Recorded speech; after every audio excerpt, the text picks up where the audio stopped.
Hello students, मैं कृष्णपाल सिंह, सहायक आचार्य भूगोल, और आज उपस्थित हूँ आपके सामने एक नए वीडियो के साथ। और आज हम बात करने वाले हैं चक्रवात की।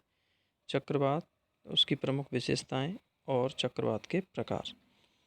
तो चलिए सबसे पहले हम बात करते हैं चक्रवात का अर्थ क्या है, अर्थात चक्रवात किसे कहते हैं।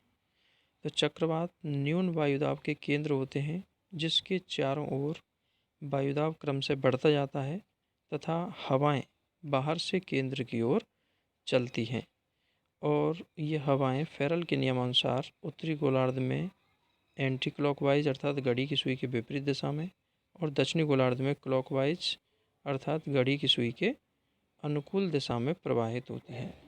चक्रवात एक से अधिक समदाब रेखाओं से घिरे हुए ऐसे केंद्र हैं जिनमें वायुदाब केंद्र में न्यूनतम होता है और केंद्र से परिधि की ओर जाने पर वायुदाब क्रम से बढ़ता जाता है। और यही कारण है चूँकि हवाएं हमेशा अधिक वायुदाब से न्यून वायुदाब के क्षेत्रों की ओर चलती हैं, अतः चक्रवातों में हवाएं परिधि से केंद्र की ओर चलती हैं, और इन हवाओं की दिशा फेरल के नियमानुसार उत्तरी गोलार्ध में एंटी क्लॉकवाइज तथा दक्षिणी गोलार्ध में क्लॉकवाइज होती है। अब हम बात करते हैं चक्रवातों की प्रमुख विशेषताएं क्या हैं। तो सबसे पहली विशेषता है चक्रवात की कि चक्रवात न्यून वायुदाब के केंद्र हैं, अर्थात इनमें केंद्र में सबसे कम वायुदाब पाया जाता है तथा वायुदाब केंद्र से बाहर की ओर अर्थात परिधि की ओर क्रम से बढ़ता जाता है। दूसरी प्रमुख विशेषता है कि इनमें हवाएं परिधि से केंद्र की ओर चलती हैं। चूँकि हवा अधिक वायुदाब से न्यून वायुदाब की ओर चलती है और चक्रवातों में केंद्र में न्यूनतम वायुदाब और परिधि की ओर वायुदाब अधिक होता है, इसी कारण से चक्रवातों में हवाएं परिधि से केंद्र की ओर चलती हैं। तीसरी विशेषता है कि चक्रवातों का आकार अंडाकार या गोलाकार या वी अक्षर के समान होता है, अर्थात चक्रवातों में जो एक से अधिक समदाब रेखाएं हैं वो अंडाकार रूप में या वृत्ताकार रूप में या वी अक्षर की आकृति में होती हैं, और इसी कारण से चक्रवातों का आकार अंडाकार या गोलाकार या वी अक्षर के समान होता है।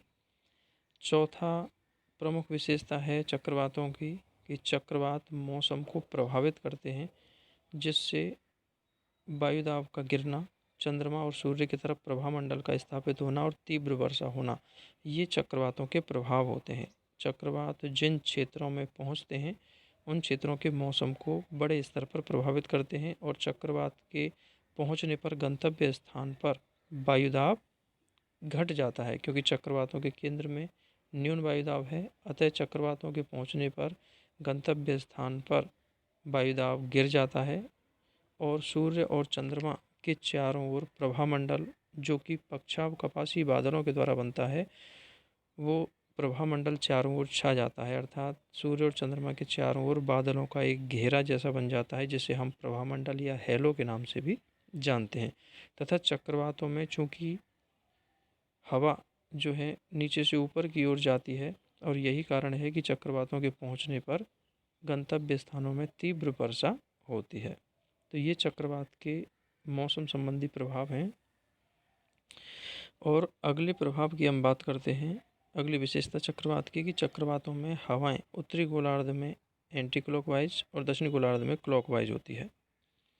अब हम बात करते हैं चक्रवातों के प्रकार कि चक्रवातों के प्रकार कौन से हैं। तो चक्रवातों को प्रमुख रूप से दो वर्गों में बांटा जाता है, एक तो शीतोष्णकटिबंधीय चक्रवात और दूसरा उष्णकटिबंधीय चक्रवात।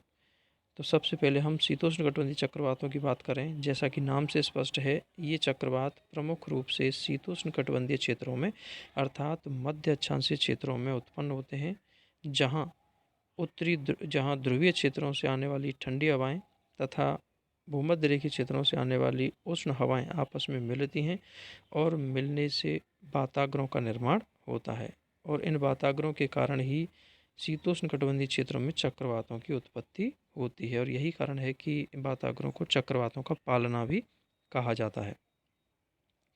तो शीतोष्णकटिबंधीय क्षेत्र में जब वाताग्र का निर्माण होता है तो ठंडी और गर्म हवाएं एक दूसरे के क्षेत्र में घुसने का प्रयास करती हैं, जिससे वाताग्रों की दिशा जो है बदलती है और वाताग्रों में मोड़ पड़ने लगता है, और मोड़ पड़ने के बाद धीरे धीरे हवाएं वृत्ताकार रूप ले लेती हैं और चक्रवात का निर्माण होता है, चक्रवात उत्पन्न होता है। और चूंकि मध्य अक्षांशीय क्षेत्रों में पछुआ हवाएं चलती हैं, तो ये चक्रवात पछुआ हवाओं के साथ ही पश्चिम से पूर्व की ओर गमन करते हैं और गंतव्य स्थानों पर पहुंचकर उन क्षेत्रों के मौसम में बड़े बदलाव लाते हैं।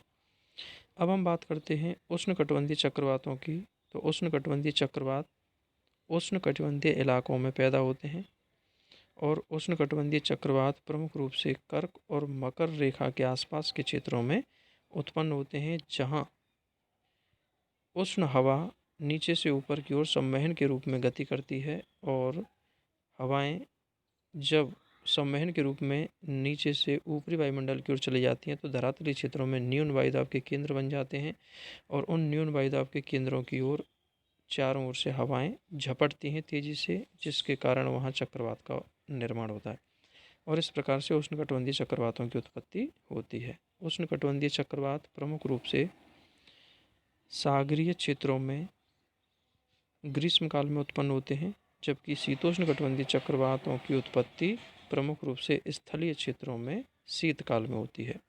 उष्णकटिबंधीय जो चक्रवात हैं उनमें हवाओं की गति बहुत तेज होती है और हवाएं लगभग 60 से 200 किलोमीटर प्रति घंटे की रफ्तार से चलती हैं और यही कारण है कि उष्णकटिबंधीय चक्रवात गंतव्य स्थानों पर पहुंचकर काफ़ी अधिक विनाश का कारण बनते हैं और काफ़ी विनाशकारी होते हैं।